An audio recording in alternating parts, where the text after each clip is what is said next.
प्रातःकालीन बेला में आप लोगों ने कथा श्रवण किया कि जिसमें भगवान श्री कृष्ण की जानी के बाद पांचों भाई पांडव भी स्वर्गारोहण के लिए प्रस्थान किए। परीक्षित को राजगद्दी दिया गया। महाराज परीक्षित राजगद्दी पर बैठ करके प्रजा का पुत्रवत पालन करने लगे। महाराज जी बतलाए कि राजन, पांचों भाई पांडवों में कहा गया कि पहले द्रौपदी, फिर उसके बाद में सहदेव, फिर उसके बाद में नकुल, ये पांचों भाई पांडव धीरे धीरे धीरे धीरे जब आगे बढ़ते गए, भीमसेन ने अंतिम में प्रश्न पूछा, भैया द्रौपदी भी चल बसी, सहदेव भी चले गए, किस पाप के कारण? बोले पाप दुनिया में होता है तभी मृत्यु होती है। भीम बोले ये तो पंडित थे, क्या पाप हुआ? बोले पाप पंडित से कभी कभी ज़्यादा पाप हो जाता है, चाहता नहीं लेकिन हो जाता है। क्रोध आने पर यही पाप का मूल कारण बन जाता है। राजन, सहदेव को देखा, सोचा, विचार किया कि महाभारत का मूल व्यक्ति कौन है। मूल व्यक्ति की अंदाजा लगाते हुए महाराज जी बतलाए कि राजन, बोले इसका प्रगटीकरण करने वाला शकुनी है, इन्होंने क्रोध में आकर के इनका वध किया, जिस पाप के कारण इनको भी मृत्यु गति को प्राप्त होना पड़ा। नकुल भी आए, बोले तो वैद्य है, कारण क्या है? कारण क्या है जो आज इनको मृत्यु गति को प्राप्त होना पड़ा? तो बोले कहा गया कि ऐसे कुछ व्यक्ति होते हैं जिसको नरक का दर्शन करना ही पड़ता है। वैद्य, चितेरे, ज्योतिषी, न्यायिक और कव्य, इनको नरक निदान है, औरों को जप तप। ये वैद्य थे जिसके कारण इनको भी मरना पड़ा। नंबर लगा अर्जुन का। बोले क्यों? बोले जिस समय द्रौपदी जिसके कक्ष में रहेगी, अन्य चार भाई को नहीं जाना है, लेकिन गायों की रक्षा करने के लिए, कसाईयों से छुड़वाने के लिए इन्होंने जाकर के गांडीव लेकर के आया, जिसके कारण अर्जुन की मृत्यु। भीमसेन ने पूछा, भैया मैं तो कुछ पाप नहीं किया हूं। धर्मराज ने कहा, तुम ठीक बोल रहे हो, लेकिन एक जगह तुम भी फंस गए हो भीमसेन। बोले कब और कहां? बोले गीता में लिखा हुआ है कि काम एष क्रोध एष रजोगुण समुद्भव। संसार में तादाद से अधिक भोजन करना भी उसको भी पाप माना गया। महाराज जी बतलाए कि राजन, इसी कारण से तादाद से अधिक भोजन करने के कारण तुम भी फंस गए हो भीमसेन। भैया आप तो धर्मराज हैं। बोले आप तो जीवित रहेंगे? बोले नहीं नहीं, मैं भी एक बार सच बोलने का प्रयास किया, लेकिन वह सच्चाई नहीं थी, छल छद्म युक्त सच्चाई थी। अश्वत्थामा नाम का हाथी मारा गया और मैंने गुरु महाराज के सामने में जाकर के यही कहा कि अश्वत्थामा हतो। मैंने न नर का नाम लिया था, न कुंजर का नाम लिया था। केशव ने उसी समय शंख बजा दिए और इसी उहापोह में उन्होंने अपना प्राण त्याग दिया, जिसके कारण मुझको भी जाना पड़ेगा। भीमसेन के जाने के बाद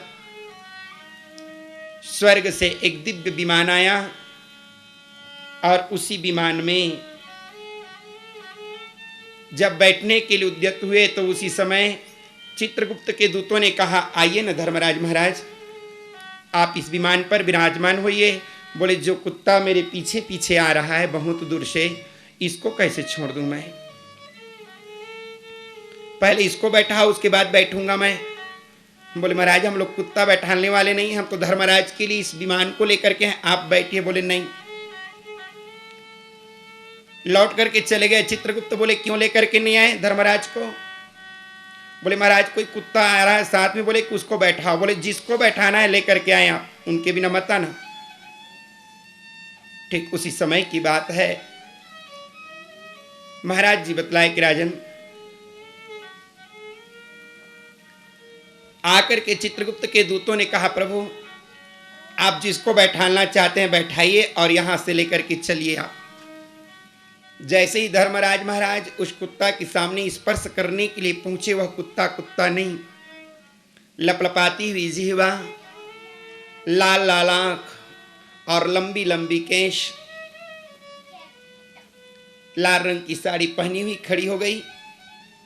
धर्मराज ने पूछा, त्वम कोशी, तू कौन है बाला? उस बाला ने कहा, मैं कालकन्या मृत्यु हूं महाराज। तेरा काम क्या है? बोले, मैं संसार में जो भी आता है उसको मैं वरण कर लेती हूं, जो नहीं करवाना चाहती जबरदस्ती वरण कर देती हूं उसको मैं। तो तुम मुझको वरण क्यों नहीं करती? बोले, मैं सबको वरण नहीं कर सकती महाराज। चलते हैं जो धर्म पर होती उनकी जीत। तो किसको वरण करती हो? अन्यायी के लाश पर कुत्ते गाते गीत, अन्यायी के लाश पर कुत्ते गाते गीत।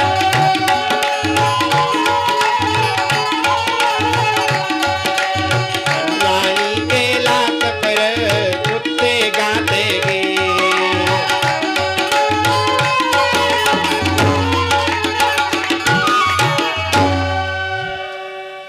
महाराज, मैं सबको वरण नहीं कर सकती, आप मुझको स्पर्श कर दीजिए, अपना पैर मेरे सिर में रख दीजिए, मैं कृतार्थ हो जाऊंगी। धर्मराज महाराज अपने पैर को, एक पैर को उनके सिर में और एक पैर को विमान में लेकर के रखे। जैसे ही विमान में उनका पैर पड़ा, जैसे धर्मराज सवार हुए उस पर विमान में, आकाश से पुष्प की वर्षा हुई, सब के सब नगाड़े और दुमदुमी बजाने लगे, आवाज लगाए, बोले धर्मराज महाराज की। धर्मराज महाराज उस विमान में बैठ करके अपनी धर्म की सभा को उन्होंने स्वीकार किया। महाराज जी बतलाए कि राजन, इसके बाद में महाराज परीक्षित उदयाचल से लेकर के अस्ताचल के जाते तक एक छत्र राज्य उन्होंने स्थापित किया। दादाजी जैसे बताए थे उसी प्रकार से प्रजा का पुत्रवत पालन कर रहे थे महाराज परीक्षित। बड़े धर्मनिष्ठ राजा थे परीक्षित। महाराज जी बतलाए कि राजन, एक दिन भ्रमण करते करते, कभी कभी भ्रमण में निकलते छुप करके कि मेरी प्रजाओं को कोई शिकायत तो नहीं है। एक दिन राजा जब छुप करके जा रहे थे, देख रहे थे, तो एक बड़ वृक्ष के नीचे में एक गाय खड़ी हुई थी, कृष्णकाय, और एक तरफ एक बैल खड़ा हुआ था। उस बैल का 3 पैर टूट चुका था। गाय जो कृष्णकाय हो चुकी थी, महाराज जी बतलाए कि राजन, वह कृष्णकाय जो गाय थी, वह गाय नहीं, महाराज जी बतलाए कि राजन, वह गाय पृथ्वी स्वरूपा थी और वो बैल नहीं। बैल धर्म का प्रतीक स्वरूप माना गया। जिनकी 3 पैर टूट चुकी है, केवल एक पैर में खड़ा हुआ है, एक भयकान पुरुषान दृष्टवा, एक भयानक पुरुष अपने हाथ में मुदगर लेकर के एक बार गैया के ऊपर रटाक से प्रहार करती, एक बार बैल के ऊपर प्रहार करता हूं। गायों के नेत्रों से अश्रु की धारा, बैल के नेत्रों से अश्रु की धारा बहने लगी। कोई तो आकर के हमें बचा दे, इस अत्याचार को हम सह नहीं पा रहे हैं। गाय के नेत्रों से अश्रु की धारा। महाराज जी बतलाए कि राजन, गाय मन में कहने लगी, मोहन तुम तो हमेशा आते हो और कहते हो कि विप्रधेनु सुर संतहित लिन्न मनुजय अवतार। क्या जब हमारे ऊपर अत्याचार हो रहा है, अरे कोई तो आ जाओ, कोई मोहन बन जाओ रे, कोई मोहन बन जाओ रे, कोई तो एक बार आकर के मोहन बन करके हमारी रक्षा कर दो। इस अत्याचार को हम लोग सहन नहीं कर पा रहे हैं। महाराज जी बतलाए कि राजन, इनकी अत्याचार की सीमा इतनी बढ़ चुकी है, इतनी बढ़ चुकी है कि अब आपके सिवाय हमारी रक्षा करने वाला यहां कोई नहीं है। केशव, आपके सिवाय हमारी रक्षा हो ही नहीं सकती। महाराज जी बतलाए कि राजन, जब इस प्रकार से नेत्रों से अश्रु की धारा बहने लगी, धर्मनिष्ठ प्रतिष्ठ राजा आज जाकर के देखा कि अरे गाय के ऊपर अत्याचार, बैल के ऊपर अत्याचार, इसे छोड़ूंगा नहीं। उठाया, अपने निकाला अपने प्रत्यंचा को, बाण को, और प्रत्यंचा में जैसे ही खींच करके उन्होंने बाण छोड़ना चाहा, वह पुरुष दौड़ते हुए आकर के महाराज परीक्षित के पैर को पकड़ लिया, रोने लगा, प्रभु मुझे मारिए मत। महाराज परीक्षित ने पूछा, तू कौन है? इन्होंने कहा, महाराज मेरा नाम है कलयुग। हम लोग 4 भाई होते हैं, बड़े भाई का नाम है सतयुग, उसके बाद त्रेता, उसके बाद द्वापर, और सबसे छोटा नाम कलयुग है। महाराज मैं ज़्यादा दिन रहता नहीं, कुछ दिन के लिए आया हूँ, मुझे मत मारिए, आप जीवन दान दे दीजिए। कितने दिन तक के रहोगे? कलयुग बोले, ज़्यादा नहीं महाराज, 4,32,000 वर्ष मेरी आयु है, कुछ दिन के लिए आया हूँ। निवेदन है आपसे कि मैं भी अपना जीवन यापन करना चाहता हूँ, मुझे भी जीवन यापन करने के लिए एक बार मौका दीजिए। बोले नहीं। करोगे क्या? बोले भाई भाई में झगड़ा, पति पत्नी में झगड़ा, रात दिन जिस घर में कलह होता है वह घर मेरे रहने के लायक उत्तम व्यवस्था होती है। जहाँ चरणामृत के जगह में बोतलामृत निकाला जाता है, जहाँ पर भगवान के पूजन कथा के जगह में रात दिन कुकर्माचरण होता है, ये मेरे रहने का मुख्य स्थान है। परीक्षित ने कहा, मैं तुझे रख नहीं सकता, तुम मेरे राज्य में मत आना। बोले महाराज केवल मेरे कुकर्मों को आपने सुना, मुझ में कुछ सत्कर्म भी हैं। जिस कार्य को लोग सतयुग में नहीं कर पाते, उसको कलयुग में थोड़ी सी करने से बहुत कुछ प्राप्त हो जाता है। लोग इसलिए मुझको स्वीकार भी करते हैं। जितना दुर्गुण है महाराज, तो कलयुग में थोड़े कर्मों में, थोड़े सत्कर्मों में बहुत जल्दी सदगति की प्राप्ति होती है। सतयुग में हजारों वर्षों तक तपस्या करने के बावजूद भी भगवत प्राप्ति नहीं होती, लेकिन कलयुग समयुग यान नहीं। जो नर कर विश्वास,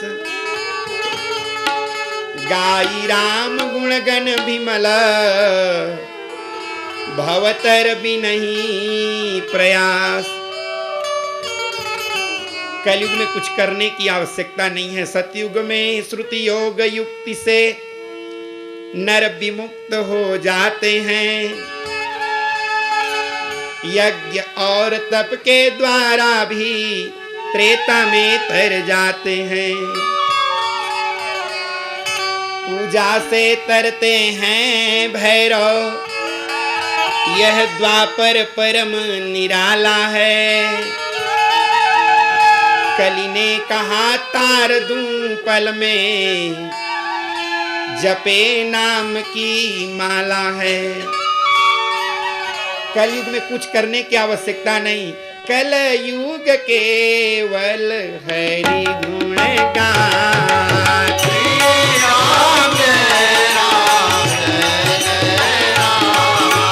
कलयुग केवल हरि गुण गान। श्री राम जय राम जय जय राम। पावत नर भवथान। श्री राम जय राम जय जय राम। श्री राम जय राम जय जय राम। श्री राम जय राम जय जय राम। राम जय राम जय जय राम। श्री राम जय राम जय जय राम। कलयुग में थोड़ी सी भगवान का भजन कर देने से ही मुक्ति गति की प्राप्ति होती है। कलयुग में कोई विशेष कर्म करने की आवश्यकता नहीं है। केवल भजन कर देने से, भगवान के नाम कीर्तन कर देने से मुक्ति गति की प्राप्ति होती है। कलयुग में न तो योग यज्ञ तप दान कुछ नहीं कर सकते हम, केवल भगवान का भजन ही कलयुग में सार है। इतने सुंदर मुझ में है महाराज। कलयुग केवल हरि गुण गाने के लिए बना हुआ है। और मैं अपना एक ठो प्रताप भी बतला रहा हूं। कलिकर एक पुनीत प्रतापा, मानस पुण्य हो ही नहीं पापा। कलयुग में ना मन में पुण्य करोगे कि हे भगवान मैं दर्शन कर लूं, मैं फूल चढ़ा दूं, तुम चढ़ाओ कि मत चढ़ाओ लेकिन तुमको फूल चढ़ाने का पुण्य मिलेगा। मानस पुण्य हो ही, पुण्य तो होगा, नहीं पापा, लेकिन पाप नहीं होगा। कितना छूट दिया गया। कलयुग में बहुत छूट मिला। ऐसे सुंदर समय को महाराज कुछ दिन के लिए आया हूं, रहने दीजिए ना। इस अच्छाई को सुनकर के राजा परीक्षित सोचा सब तरफ पूरा बिखर के मत रहना, आप ही बता दो ना महाराज कहाँ रहूं। सावधान, अगर हम कलयुग के बारे में जानते हैं कि यहाँ कलयुग है तो इन स्थानों से अपने आप को बचा लें, तो वही जीवन सतयुग में बदल जाएगा। महाराज परीक्षित ने उनको कुछ स्थान दिए। वह स्थान केवल और केवल महाराज जी बतलाए कि राजन, वो रहने का स्थान उन्हें कहा मानसे मध्य, जहां पर जीव हिंसा होती। लोग कहते हैं कि मैं देवी में बकरा काट दिया, वहां ऐसा काट, कुछ नहीं। उसको देवी देवता नहीं, उसको स्वयं कलयुग ग्रहण करता है। जो जगदम्बा है, जगत की अम्बा है, वो अपने ही बनाए हुए प्राणी के खून को पीकर कैसे तृप्त होगी जी। कलयुग कहते हैं उस स्थान पर स्वयं मैं रहता हूं, उसको मैं स्वीकार करता हूं। और एक कहा गया मध्य, जहां पर मदिरापान होता है, ऐसे स्थान पर जाकर के मैं रहता हूं। द्वितीय, जहां पर जुआ की क्रिया होती है, रोज एक जगह बैठ करके महाराज जी बतलाए कि जहां पर वेश्यालय खुला हुआ है, ये स्थान मेरा स्थान है महाराज, एक स्थान और दीजिए। बोले जाओ सोने में रह जाना। द्विअर्थी लगाया इसी समय, एक क्रियात्मक और एक धात्विक। क्या हम रात में भोजन करके सोते हैं उसमें कलयुग का निवास है? बोले नहीं नहीं। कई लोगों को देखे होंगे कि अगर किसी की चारी चुगली होती है तो रात भर व्यतीत हो जाता है नींद, और कहीं भगवत भजन कीर्तन चालू हो जाए तो अपना ऊँघाना चालू कर दिए। नहीं, ऐसा ना हो। जब भजन के समय अपने आप को चैतन्य बनाकर के भगवान की भजन करें। अगर ऐसे समय पर अगर हम सो रहे हैं तो सो करके खोने का समय नहीं है। ये बद्रीनारायण में जो आकर के हम कथा कर रहे हैं, आप सुन रहे हैं, यह सो करके खोने के लिए नहीं है। अपनी गागर को जितना अधिक से अधिक हो सके हम भर लें, वो देने के लिए तैयार हैं भाई। उनकी करुणा में कोई कमी है नहीं, पात्रता में हमारी कमी रह गई, पात्रता में हमारी कमी रह गई। उनकी करुणा में कोई कमी है नहीं, उनकी करुणा में कोई कमी है नहीं, पात्रता में हमारी कमी रह गई, पात्रता में हमारी कमी रह गई, पात्रता में हमारी कमी रह गई, पात्रता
करुणा में कोई कमी नहीं है, उन करुणा को स्वीकार करने वाला हो।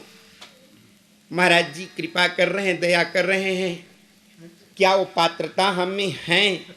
अगर है तो उनकी करुणा में कोई कमी नहीं है, कोई कमी नहीं है।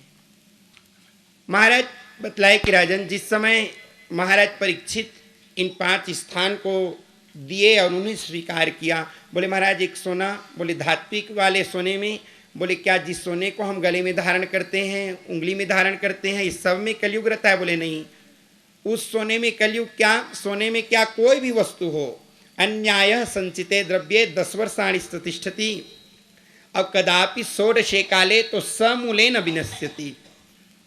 जो अन्याय के द्वारा कमाया हुआ धन है वह सोना ही नहीं, चाहे कपड़ा हो, घर हो, दुकान हो, मकान हो, सामान, कोई भी चीज हो, उसमें कलयुग का निवास हो जाता है।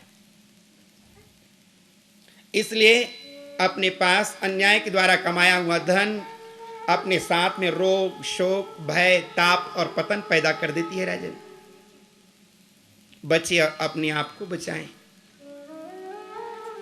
महाराज जी बतलाए कि राजन, और आज इस प्रकार से भगवान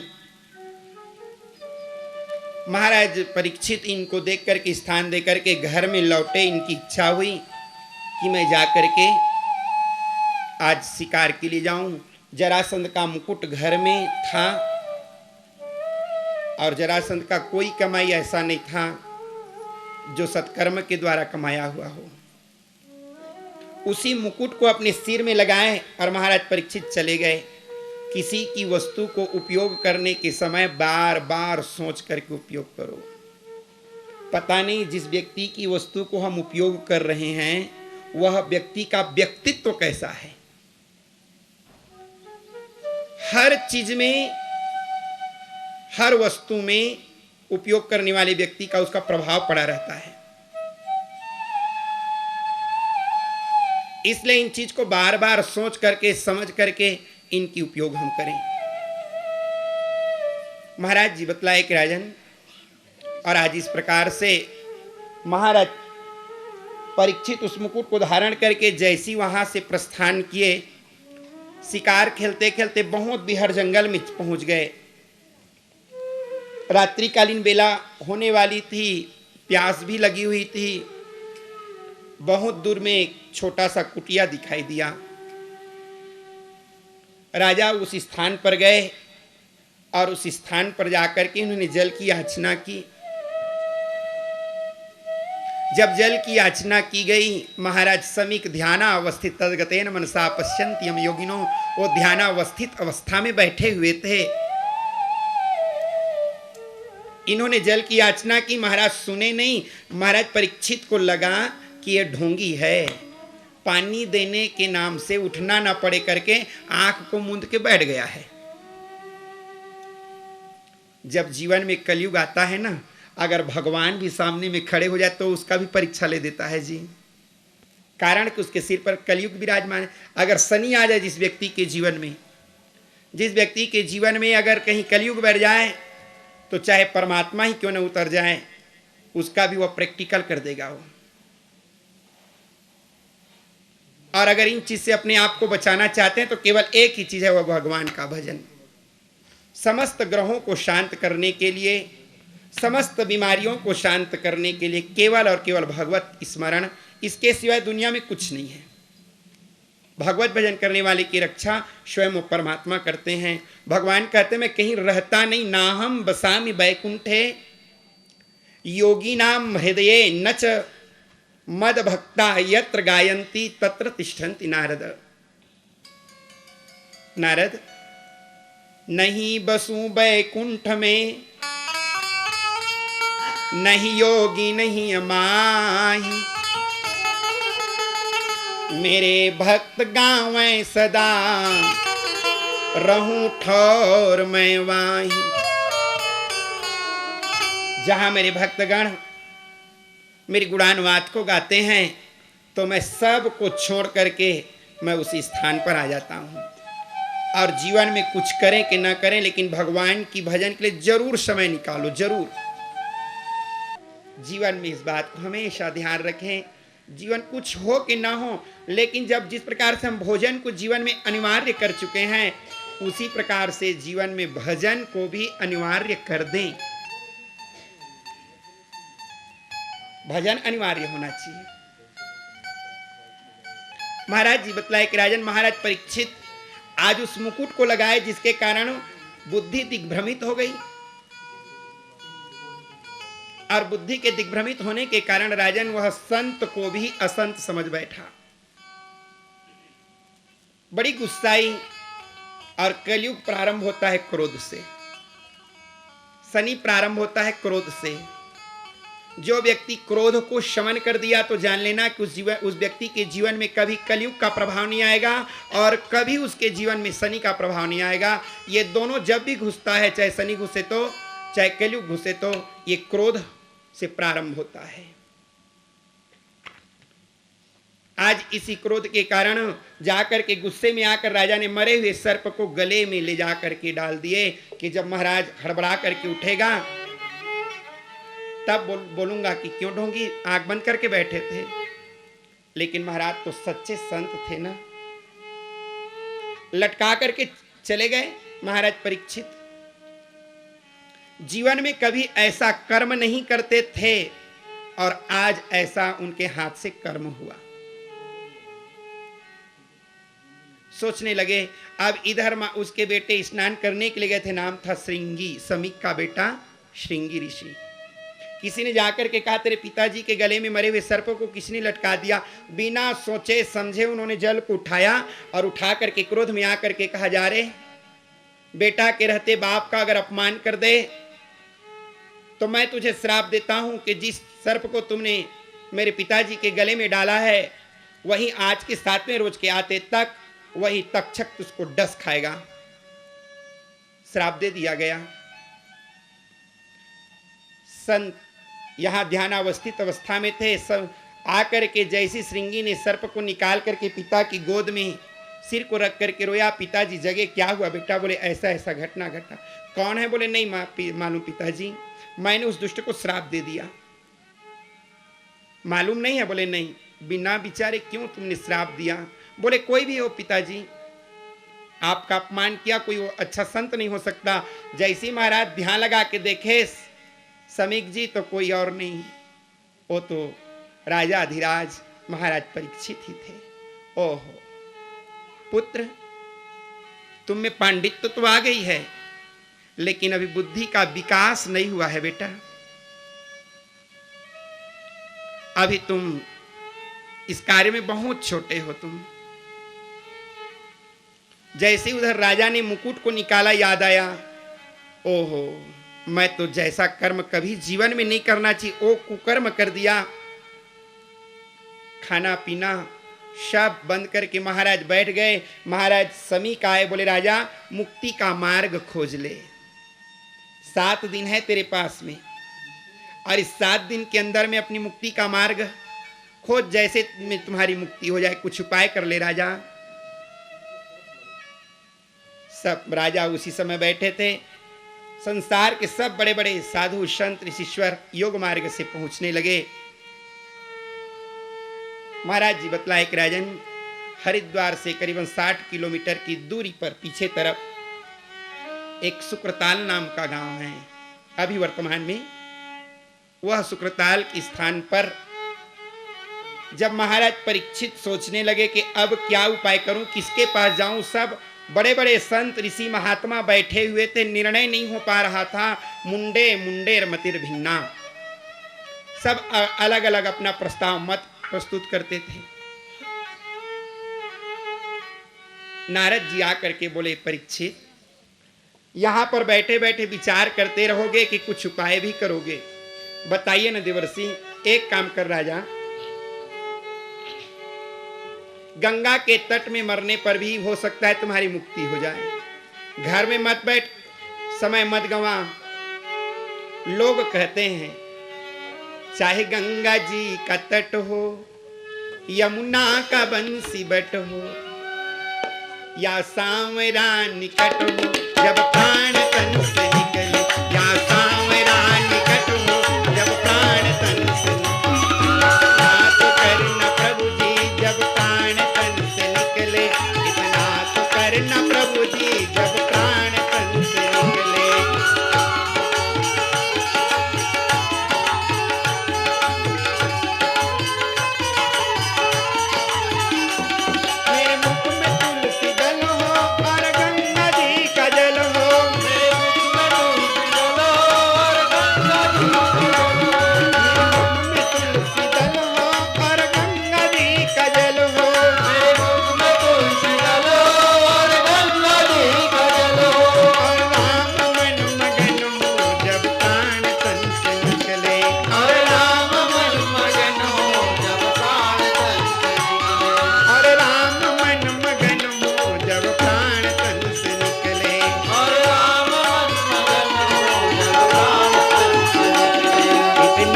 कर्ण स्वामी जब प्राण तन से निकले,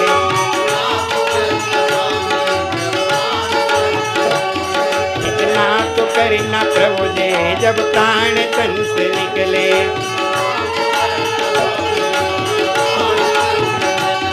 एकादशी का व्रत हो या तुलसी का वितप हो,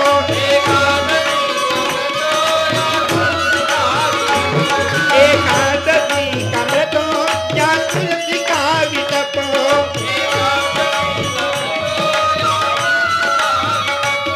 या तामरा निकट हो जब प्राण तन से निकले,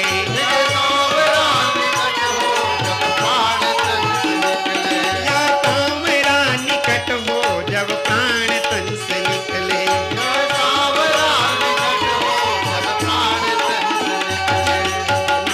कर्ण प्रभु जी जब प्राण तन से निकले,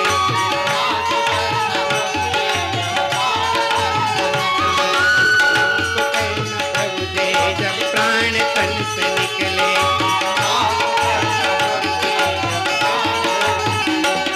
उस वक्त जल्दी आना नहीं श्याम भूल जाना, उस वक्त जल्दी आना नहीं श्याम भूल जाना, उस वक्त जल्दी आना नहीं श्याम भूल जाना, उस वक्त जल्दी आना नहीं श्याम भूल जाना। राधे को साथ लाना नहीं श्याम भूल जाना, राधे को साथ लाना श्याम भूल जाना, राधे को साथ लाना नहीं श्याम भूल जाना, राधे को साथ लाना नहीं श्याम भूल जाना। इतना तो करना प्रभु जी जब प्राण तन से निकले, इतना तो करना प्रभु जी जब प्राण, इतना तो करना स्वामी जब प्राण तन से निकले, इतना तो करना स्वामी जब प्राण तन से निकले। बोले बद्री विशाल भगवान की जय। महाराज लोग कहते हैं कि गंगा के तट में भी मुक्ति हो जाती है। वहां कई हजार ऋषिश्वर 60,000 वर्ष पहले से बैठे हुए थे कि एक राजा परीक्षित नाम का पैदा होगा, एक श्रृंगी नाम के ऋषि के द्वारा श्रापित होगा, और वह इसी स्थान पर आकर के एक संत जिसका नाम होगा सुखदेव जी, वो आएंगे और जब उनको मुक्तिदायिनी कथा श्रवण कराएंगे, उसी कथा को हम लोग भी सुन करके मोक्ष गति को प्राप्त कर लेंगे। वह 60,000 वर्षों की इंतजार आज समाप्त होने जा रही है। महाराज जी बतलाए कि राजन, जैसे ही नारद जी के उपदेश को सुनकर बैठे वहां गंगा के तट पर, देवर्षि आप कुछ उपाय बतलाए ना। मालूम उस स्थान में भागवत की रचना करने वाले वेद व्यास जी भी बैठे थे।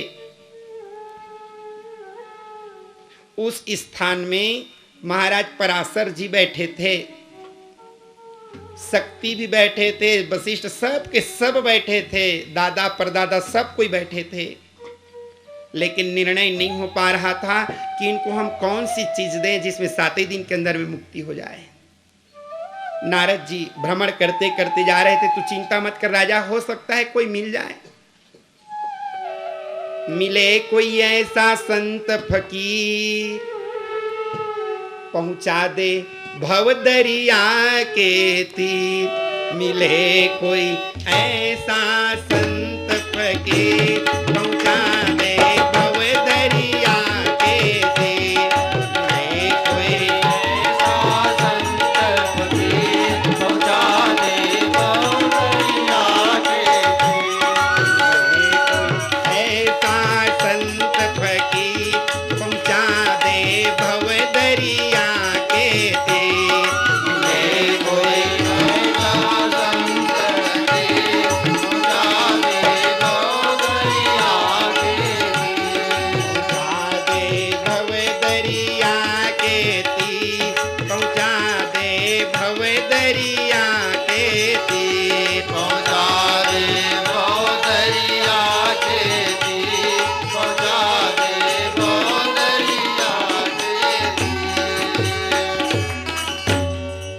इस प्रकार से नारद जी जा रहे थे, उधर से एक महाराज जी आ रहे थे, दर्शन कीजिएगा, बहुत सुंदर।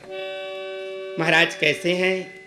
तो जिनकी जंघा कदली खंभ की तरह चिकना था, चौड़ी छाती थी, लंबी लंबी बाल, घुंघरालू घुंघरालू केश, गले में तुलसी की माला पड़ी हुई थी। महाराज खड़ी तिलक लगाए हुए थे, बदन में कोई कपड़ा नहीं, 4 अंगुल का केवल लंगोट लगा हुआ है, बाकी पूरा बदन खुला। और वो महाराज कितनी उम्र के हैं? ज्यादा नहीं, समदुष्ट वर्षम सुकुमार वेशम। समदुष्ट 2 8 यानी 16 वर्ष के महाराज जी हैं। और कैसे हैं? सुकुमार, अभी कौमार्यावस्था को धारण किए हुए हैं। सुकुमार वेशम। और कुछ कार्य करते हैं, कुछ विभाग में कर्मचारी वगैरह हैं? बोले हाँ। किस विभाग में? बोले धर्म विभाग के ना, भागवत के। पठम भागवतम शनै शनै। उनको भागवत खोलना नहीं आता था। 18,000 श्लोक जिनका कंठस्थ था। 12 जन तो भागवत को जाने गुप्ता जी। आज तक के भागवत को 13वां व्यक्ति कोई माइकालाल पैदा नहीं हुआ। अगर कोई व्यक्ति बोले कि मैं भागवत कह लेता हूं तो बिल्कुल कोरा झूठ बोलता है। संसार में केवल 12 व्यक्ति ही हुए और उसके बाद 13वां व्यक्ति आज तक के कोई पैदा नहीं हुआ जो भागवत के मर्म को समझ सके। महाराज जी पूछे कि महाराज वो 12 व्यक्ति में कौन कौन हो सकते हैं? बोले सबसे अंतिम विद्यार्थी का नाम बतला रहा हूं जिसका नाम है सुखदेव, उसके बाद भागवत नहीं हुआ है। तो और इनके कोई थे? बोले हाँ 11 व्यक्ति और थे जिन्होंने भागवत को कुछ समझा ना। ये खुद बोलते हैं। कौन कौन है? महाराज जी बतलाए कि राजन प्रहलाद जनको भीष्म बलिवीर्या कवीर्ययम् स्वायंभू नारदः शंभु कुमारः कपिलः मनुः। ये 12 व्यक्ति जो हुए जिन्होंने भागवत को कुछ जाना। स्वायंभू नारदः शंभु कुमार कपिलः, कपिल नारायण, मनु महाराज, प्रहलाद जनको भीष्म बलिवीर्या कवीर्यम द्वादशैते विजानीमो। यही 12 व्यक्ति हुए जो भागवत के उद्भट विद्वान हुए। भागवतम भटा शब्द लिखा हुआ है भागवत में। भागवत के उद्भट विद्वान जिन्होंने भागवत को उन्होंने कुछ जाना। महाराज जी बतलाए कि राजन एक बार की बात है गुप्ता जी, मेरे गुरु जी स्वयं करीबन 1,500 भागवत कह चुके थे। अचानक हम सब के सब बैठे थे। मैंने गुरुजी से पूछा, गुरुजी आप इतने 1,500 भागवत कह चुके हैं, आप तो भागवत पूरा कंठस्थ हो चुका होगा, आप पूरे भागवतमय बन चुके हैं। तो गुरुजी ने मुझको कहा, एक ठो बात बताऊं देवशरण में? बोले बताइए ना गुरुजी। बोले मैं भागवत की दूसरी कक्षा में पहुंचा हूं। जिन्होंने 1,500 भागवत स्वयं वांच चुके थे और अपनी जवानी के सबसे बहुत बड़े पढ़े लिखे पहुंचे व्यक्ति जिन्होंने कहा मैंने केवल दूसरी कक्षा पहुंचा हूं अभी। मैं उनसे पूछा, मैं गुरुजी? बोले तू तो अभी पैदा नहीं हुआ है,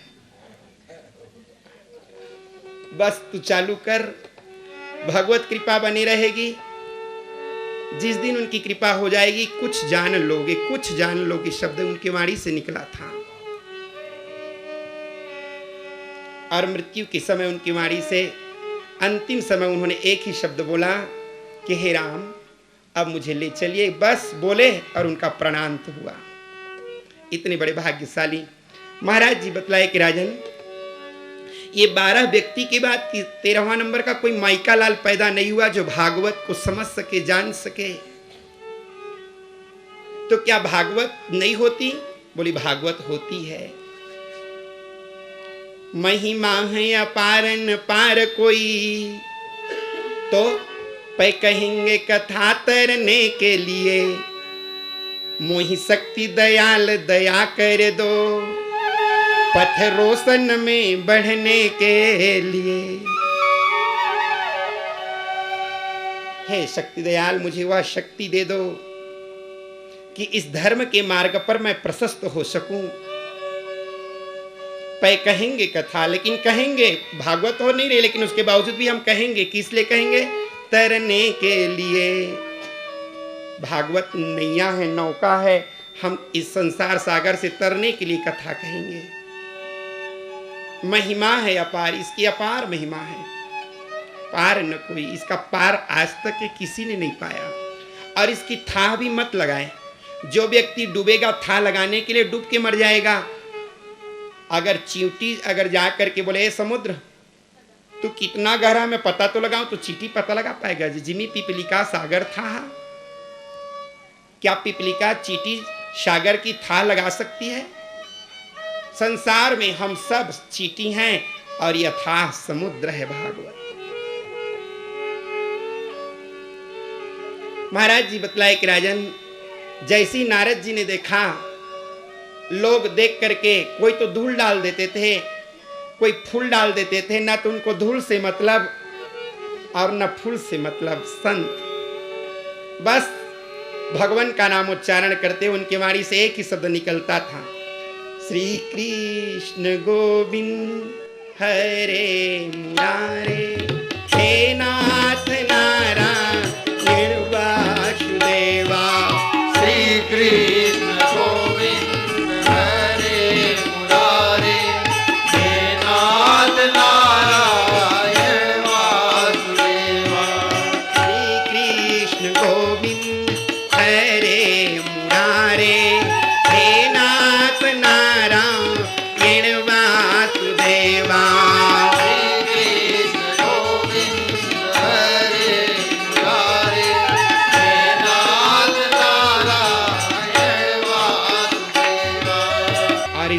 से भगवान नामोच्चारण करते हुए महाराज सुखदेव जी आ रहे थे।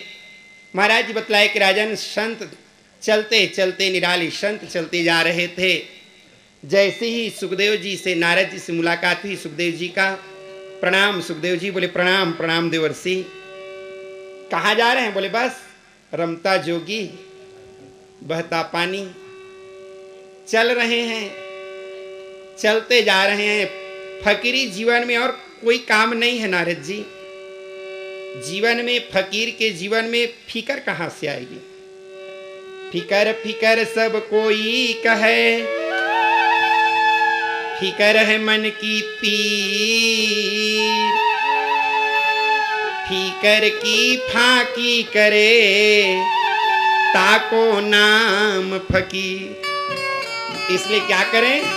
बोले जब तक जीना राम रस पीना, छोड़ो मन की पीर, किसी दिन याद करोगे, किसी दिन याद करोगे, किसी दिन याद करोगे, किसी दिन याद करोगे, किसी दिन याद करोगे, याद करोगे। परदेसी फकीर किसी दिन याद करोगे, मैं परदेसी फकीर किसी दिन याद करूँगा। रमता जोगी बहता पानी,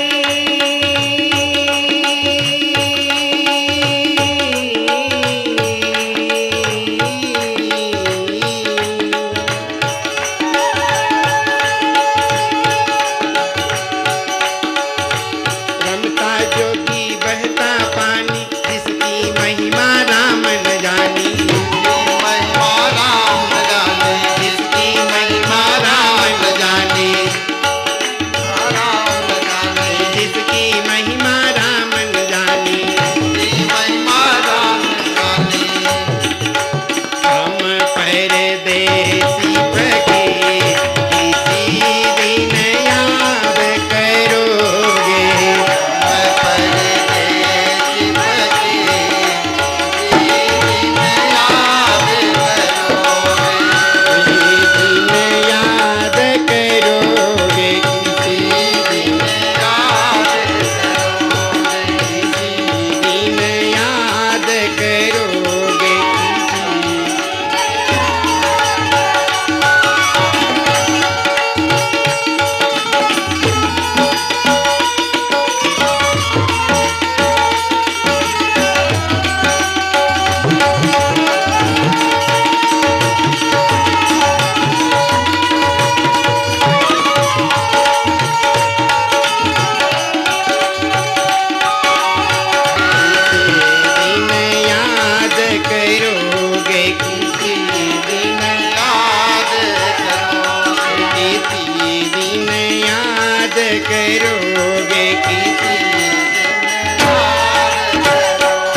सुखदेव जी महाराज और महाराज देवर्षि नारद जी का मुलाकात हुआ। नारद जी ने प्रश्न किया, महाराज आप तो मुक्ति के साक्षात मूर्ति स्वरूप हैं दीनानाथ, मुक्ति आपके हाथ के करतलगत है, आपके मुट्ठी के अंदर में है। ऐसे संत, मैं आपसे एक प्रश्न कर रहा हूं। बोले क्या? पूछिए न नारद जी। बोले एक अंधा व्यक्ति आ रहा है महाराज, 7 पग बचा हुआ है उस कुएं में गड्ढे में गिरने के लिए, उत्तर ठीक से देना ना। मैं आपसे प्रश्न कर रहा हूं महाराज कि 7 पग बचा हुआ है, वो अंधा है, लाठी टेकता टेकता आ रहा है, सामने में खाई है, एक आंख वाला व्यक्ति वहीं पर खड़ा होकर के देख रहा है। आप ये बतावें कि एक अंधा व्यक्ति अगर कुआं में जाकर के गिर जाए और आंख वाला व्यक्ति देखते रहे तो गिर करके मरने का दोष किसको लगेगा? बोले आंख वाले व्यक्ति को। तो उसी प्रकार से सुखदेव जी रूपी अंधा महाराज परीक्षित रूपी अंधा व्यक्ति केवल 7 दिन बाकी है महाराज उस मृत्यु रूपी कुआं में गिरने के लिए, और सुखदेव जी रूपी आंखी वाला व्यक्ति खड़े होकर के टकटकी लगा के देख रहा है। अब आप जानो और आपका काम जाने। नारद जी नारायण नारायण। सुखदेव जी बोले रुको रुको देवर्षि, अच्छा फंसाना जानते हो। बोले महाराज बस जो सच्चाई छुप नहीं सकती, मैं तो सच्चाई आपके सामने में वर्णन कर दिया, अब आपकी मर्जी, चाहे अब जैसा कर लें आप। बोले वो कहाँ है? परीक्षित कहाँ है? बोले गंगा के तट में है स्वामी। बोले चलिए, बोले चलिए। आगे आगे नारद जी, उनके पीछे पीछे सुखदेव जी महाराज। दूर से महाराज परीक्षित ने महाराज सुखदेव जी को देखा, पता नहीं अंदर से अंतरात्मा से आवाज आया कि परीक्षित तेरा मुक्ति साक्षात स्वरूप धारण करके आ रहा है, उठ दौड़, देर मत कर, जाकर के चरण को पकड़ ले, दुनिया में कोई तुझे मुक्ति नहीं दे सकता इनके सिवाय। महाराज परीक्षित उठे और उठ करके जैसी दौड़ने लगे, अपने अपने मंतव्य के, अपने अपने मन के मिलाने वाले व्यक्ति को सब एक दूसरे को पहचान लेते हैं। चोर को चोर, जती को जती, अरु नारी सती को सती पहचाने। चोर को चोर पहचान लेता है, जती को जती, सती को सती, सब पहचान लेते हैं। उसी प्रकार से आज इन्होंने भी बोले मैं भी गर्भ के अंदर में ब्रह्म का दर्शन किया और ये भी ब्रह्म में रमण करने वाले हैं, हम और ये दोनों के दोनों एक मार्ग के पथिक हैं। इनको सदगुरु की प्राप्ति हुई, इसमें रमण कर रहे हैं। मैं समयानुसार उस मार्ग से हट गया था, लेकिन ये मार्ग बतलाने वाले संत आ चुके हैं।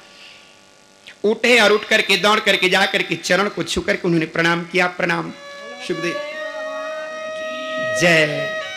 जैसी सुखदेव जी महाराज के हाथ को उन्होंने पकड़ करके अंदर में ले करके आए, ठीक उसी समय की बात है, जितने भी वहां ऋषि बैठे हुए थे, 16 साल के बालक को देखकर वहां 90 कई हजार 90 वर्षों की वहां अवस्था वाले साधु बाबा लोग बैठे थे। अरे उस सुखदेव जी के पिताजी भी वहीं बैठे थे, उनके पिताजी, उनके पिताजी, उनके पिताजी, ये सब बैठे थे। पिता, दादा, परदादा, वृद्ध परदादा, ये सब के सब वहां पर विराजमान थे। जैसे ही अपने नाती पोते को आते देखा, सब के सब उठ करके खड़े हो गए स्वागत के लिए। यहां अवस्था की स्वागत नहीं हो रही है, यहां ज्ञान की स्वागत हो रही है। स्वागत उसी की करना चाहिए जो ब्रह्म की सानिध्यता में रहता है, वो वही व्यक्ति पूजनीय हो जाता है भैया। जो भगवान की जितनी सानिध्यता को प्राप्त करता है वह व्यक्ति पूजनीय हो जाता है। संसार में और किसी की पूजा नहीं होती।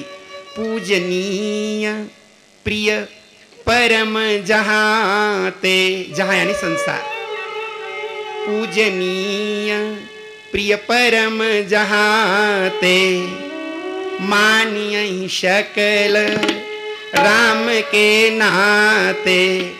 जिनका नाता केवल राम से जुड़ चुका है, बाकी दुनिया के कोई काम से उसका नाता नहीं है।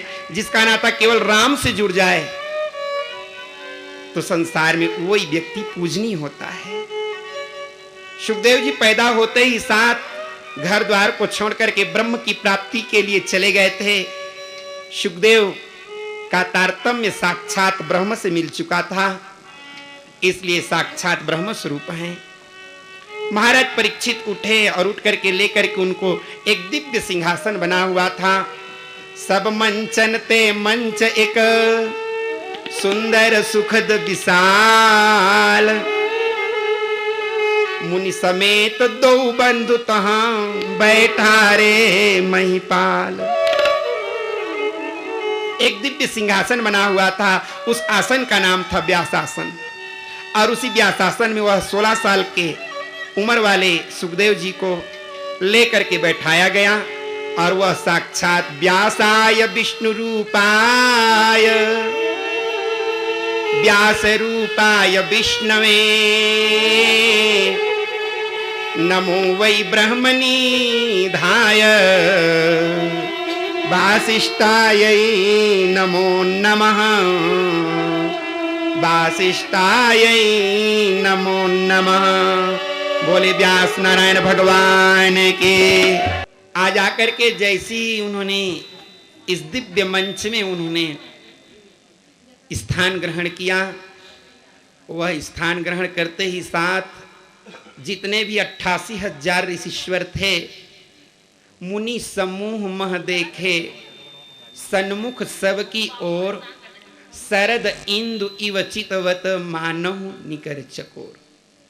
जैसे शरद पूर्णिमा की चंद्रमा को चकोर टकटकी लगा करके देखते रहता है, उसी प्रकार से जितने भी वहां श्रोता थे सब के सब सुखदेव जी महाराज के मुखारविंद का मुखमंडल का दिग्दर्शन कर रहे थे।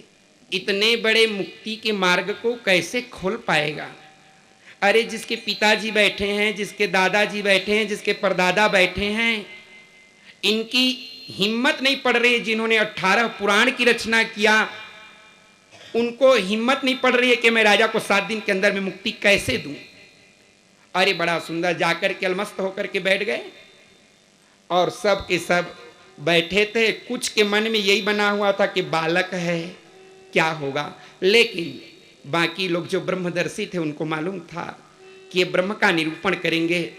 महाराज परीक्षित ने कहा, प्रभु आपकी कथा श्रवण करने के पहले जितने भी लोग हैं सब के सब आपका दर्शन कर रहे हैं, मैं आपका पूजन कर दूं। दधि दुर्बारो चन फल फूला नव तुलसी दल मंगल मूला।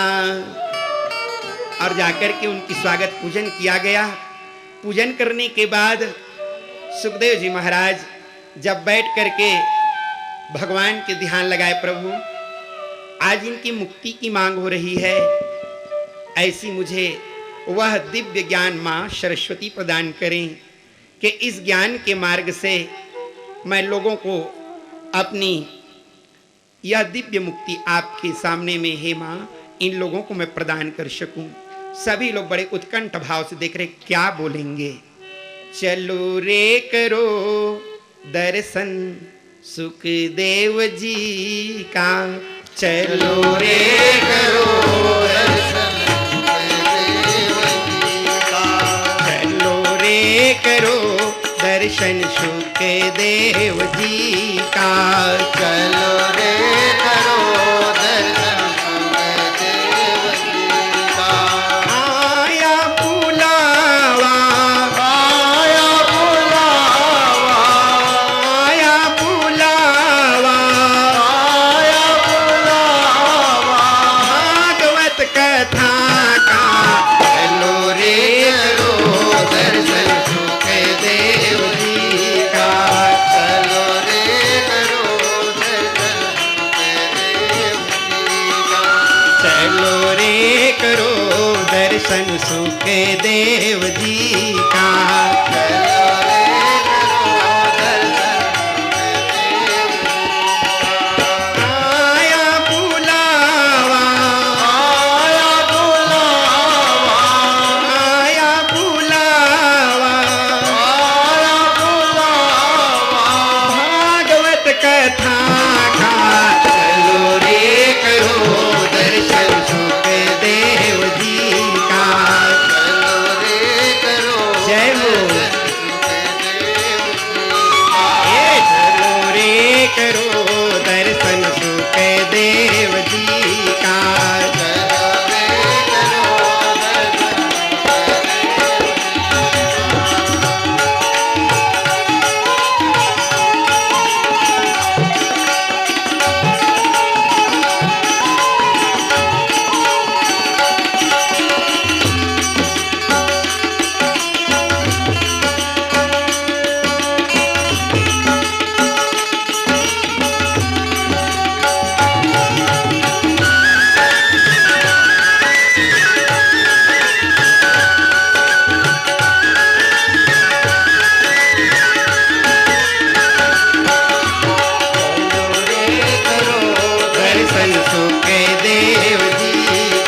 सब के सब दर्शन करने लगे।